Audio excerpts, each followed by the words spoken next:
Assalamualaikum warahmatullahi wabarakatuh. Salam sehat, sehat Indonesia. Pada pertemuan kali ini saya akan menjelaskan tentang konsep dasar dari komunitas.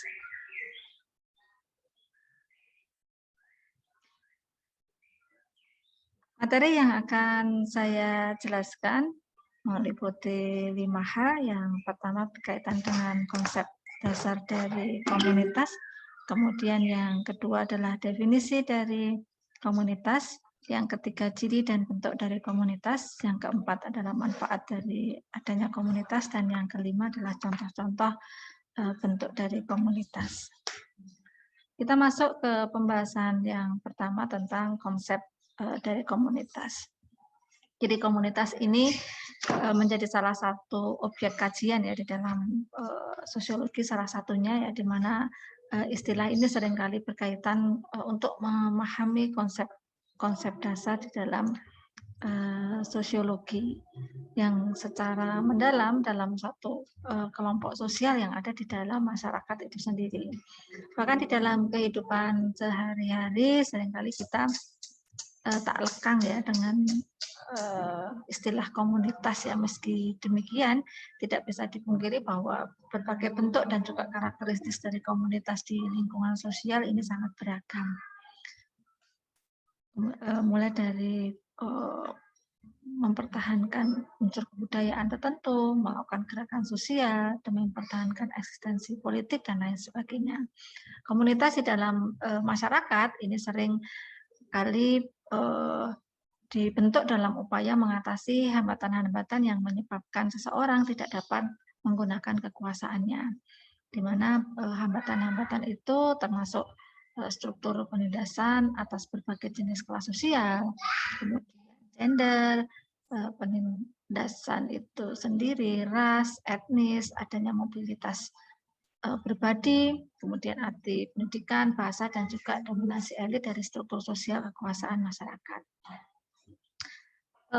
Namun yang pasti bahwa perihal yang perlu dipahami bahwa konsep dari komunitas ini ialah suatu unit atau kesatuan sosial yang dia terorganisasikan dalam kelompok-kelompok dengan kepentingan bersama, baik yang dia bersifat fungsional maupun yang mempunyai teritorial. Asal kata komunitas ini dari bahasa Inggris community yang hakikatnya hampir sama dengan arti masyarakat, tetapi komunitas ini lebih erat dibandingkan dengan masyarakat gitu ya.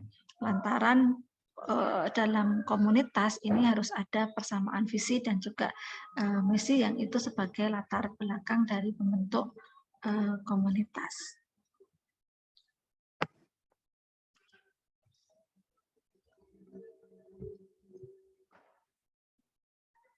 Kemudian apa definisi dari komunitas? Bahwa komunitas tadi adalah kesatuan hidup manusia yang secara bersama memilih untuk menempati wilayah tertentu dalam kurun waktu yang tertentu, sehingga hal ini mampu merujuk pada perkumpulan yang ada di masyarakat.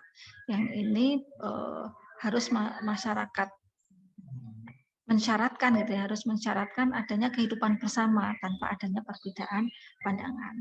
Beberapa definisi yang disampaikan oleh para ahli, yang pertama adalah Josh Hillary Jr. ya, yang menyampaikan bahwa pengertian dari komunitas ini adalah kelompok sosial masyarakat yang dia tinggal di wilayah dan juga daerah yang sama dalam rangka untuk melakukan hubungan sosial dan juga kontak sosial.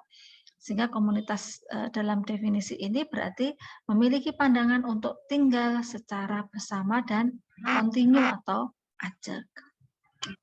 Kemudian definisi yang kedua yang disampaikan oleh Christensen dan juga Robinson, bahwa komunitas ini adalah kelompok masyarakat yang dia tinggal di wilayah geografis yang sama untuk melakukan kegiatan dan juga aktivitas sosial, ekonomi, dan tindakan lainnya sesuai dengan keinginan dan harapan dari masyarakat. Arti ini memberikan pandangan bahwa komunitas itu harus memiliki tujuan yang sama. Jadi menekankan pada tujuan. Kalau Josh Hillary tadi dia lebih menekankan bahwa komunitas ini dia memiliki pandangan untuk tinggal bersama dan continue ya. Kalau Christensen dan Robinson ini memiliki tujuan yang sama. Kemudian yang ketiga, Pak Heri menyampaikan bahwa definisi komunitas ini adalah pertemuan face to face atau tatap muka dalam masyarakat dalam jumlah yang kecil atau besar dalam rangka untuk bersama-sama membentuk keterikatan sosial yang intens dengan harapan akan lebih mudah untuk mendapatkan apa yang diinginkan. Jadi kalau Fahri ini lebih menekankan adanya keterikatan sosial yang intens di sana. Kemudian apa ciri-ciri dari komunitas? Setidaknya ada beberapa karakteristik atau ciri dari komunitas yang ada di masyarakat. Yang pertama, bahwa komunitas ini dapat diramalkan. Alasannya karena komunitas itu biasanya masyarakatnya itu bersifat heterogen, sehingga keaktifannya ya, proyek kerjanya ini dapat mudah untuk dilihat berdasarkan perkembangan yang ada. Kemudian yang kedua itu bersifat inklusif, gitu ya. Artinya perkembangan yang ada di masyarakat dalam komunitas tertentu ini tertutup bagi seseorang dengan perbedaan yang ada. Jadi inklusi tadi ya, karena tertutup. Kemudian hanya memiliki rencana yang dadakan dan tidak memiliki program kerja yang jelas. Jadi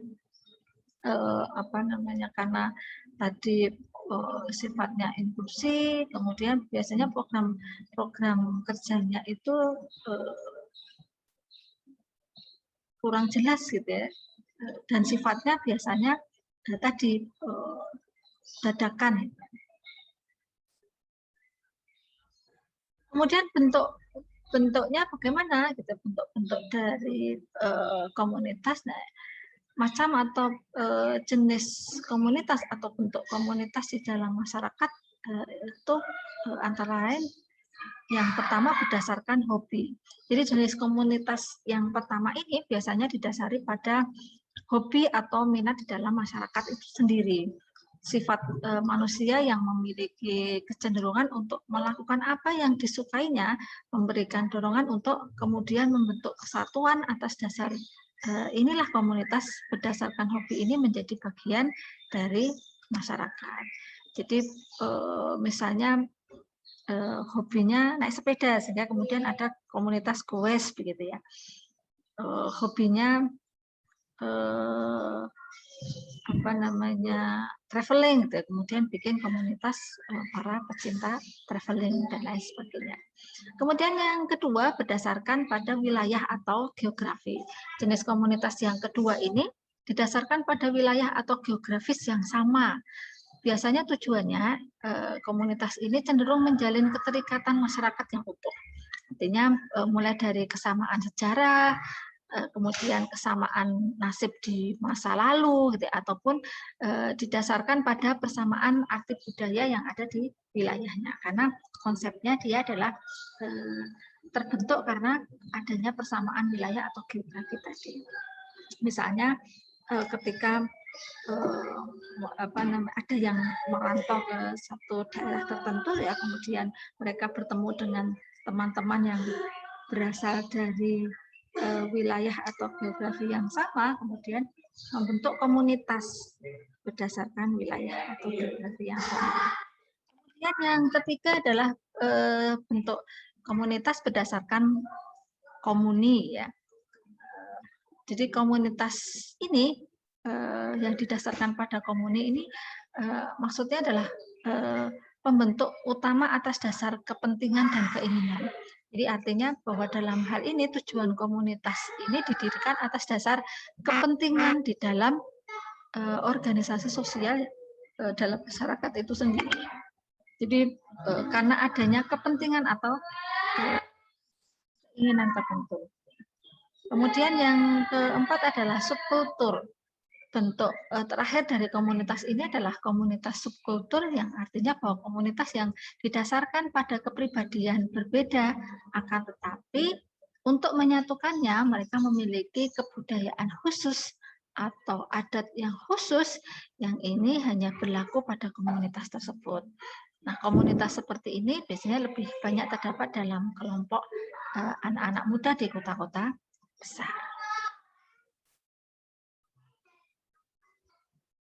Kemudian apa manfaat yang didapatkan dari komunitas gitu ya. Yang pertama adalah sebagai sarana komunikasi. Jadi komunitas ini dijadikan sebagai sebuah sarana untuk penyebaran informasi yang pastinya bisa menyebar dengan cepat di seluruh anggotanya. Misalnya pada komunitas pecinta burung ya, segala macam informasi yang berkaitan dengan burung tentunya akan tersebar begitu cepat di dalam komunitas tersebut. Yang kedua, manfaatnya adalah untuk menjalin hubungan.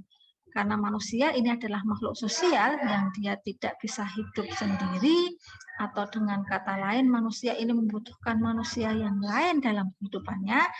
Makanya dengan adanya komunitas ini, maka sesama anggota itu bisa menjalin relasi yang baik antara satu dengan yang lainnya.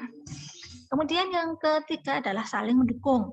Nah, komunitas yang berdiri karena adanya minat dan juga ketertarikan dalam suatu bidang tertentu, maka akan membentuk sebuah motivasi atau sikap saling mendukung. Bukan hanya mendukung sesama anggota komunitas, akan tetapi dukungan atau motivasi ini juga bisa dirasakan oleh orang lain yang tidak masuk di dalam komunitas tersebut.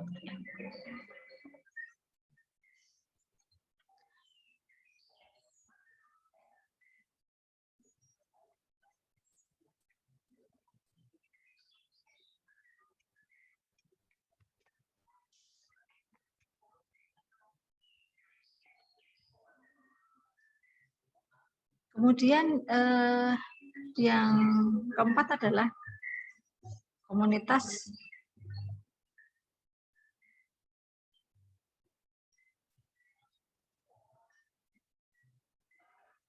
tradisional ya. Jadi manfaatnya akan membentuk komunitas-komunitas tradisional yang ada.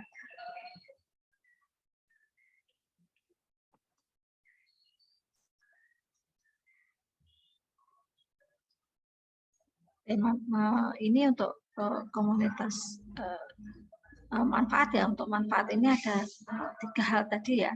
Kemudian yang berikutnya adalah contoh dari komunitas. Ini ada komunitas pertanian. Jadi di sini komunitas pertanian ini pada dasarnya lebih sering dijumpai di dalam masyarakat desa di wilayah yang sama.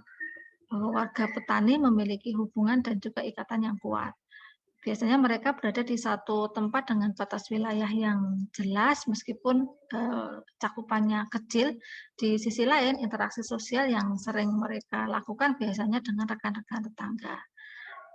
Adapun contohnya seperti adanya komunitas para pemanen singkong yang proyek kerjanya ini hanya dibutuhkan untuk saling memberi informasi ketika ada lowongan pekerjaan. Kemudian yang kedua adalah komunitas lokal. Ini contoh komunitas kebudayaan yang sifatnya memang lokal.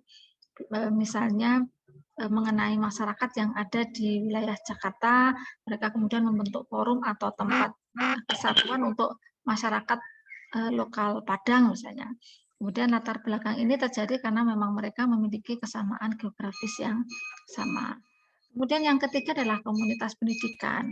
Contoh lainnya adalah mengenai bentuk komunitas pada tingkat pendidikan, misalnya dalam kelompok belajar atau dalam satu kelas memberikan nama-nama kelas mereka dengan istilah yang menarik ya, dengan tujuan untuk memberikan kedekatan satu sama lainnya. Bahkan di dalam komunitas untuk ranah pendidikan ini juga kadangkala mereka melakukan proses pemberdayaan komunitas, ya. Misalnya adanya akademisi yang datang di wilayah tertentu, kemudian mereka berusaha membangun masyarakat dengan mengadakan pasar dadakan, yang di mana setiap masyarakat bisa menjual barang dagangannya secara langsung. Kemudian yang keempat adalah komunitas tradisional. Yang komunitas tradisional ini malah menjadi salah satu hal yang sangat sulit untuk ditemukan, khususnya pada karakteristik masyarakat perkotaan. Namun demikian, untuk di desa komunitas ini menjadi atau masih eksis ya. Misalnya saja ada perkumpulan yasinan yang kemudian dibentuk semata-mata sebagai proses mengamalkan ajaran-ajaran agama.